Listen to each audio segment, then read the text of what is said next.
ఆస్తులు మీవి కాదు. మనం మాట్లాడితే మన ప్రాణాలు మనవి కాదు.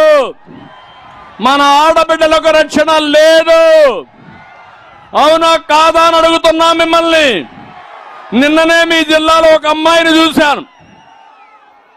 ఒక కిరాతకుడు, దుర్మార్గుడు, ఆయన కోరిక తీర్చలేదని ఆ అమ్మాయిని నడిబజారులో బట్టి కొడితే పోలీసులు కూడా పోలేదంటే సిగ్గు లేదా అని అడుగుతున్నా వీళ్ళందరినీ.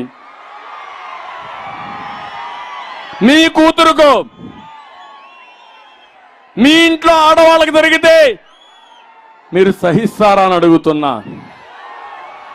అందుకే చెప్తున్నా, ఆంబోతులారా జాగ్రత్తగా ఉండండి. ఇలాంటి ఆంబోతుల్ని నడి రోడ్లో బట్టలిప్పి ఊరేగిస్తాం, శిక్షిస్తాం తప్ప వదిలిపెట్టాం. మళ్ళీ ఆడబిడ్డలకు గౌరవంగా రక్షణ కల్పించే బాధ్యత మనదని చెప్పి నేను మీకు తెలియజేస్తున్నా. ఇక్కడున్నాడు వైసీపీ, బతుకే ఫేక్, ఎవరు నమ్మరు. నాడేం చెప్పాడు తమ్ముళ్ళు? వివేక హత్య చేసి నారాసుర రక్త చరిత్ర చేశాడా లేదా? గుండెపోటని చెప్పాడా లేదా? అది గొడ్డల పోటు అవునా కాదా? పింక్ డైమండ్, వెంకటేశ్వర స్వామి దగ్గర పింక్ డైమండ్ ఉందని, లేని డైమండ్ ఉందని, అది మా ఇంట్లో ఉందని చెప్పాడా లేదా? నేను కోర్టుకు వేశాను. ఇప్పుడు లేదు కాబట్టి కోర్టులో కేసు విత్డ్రా చేస్తా అన్నారు.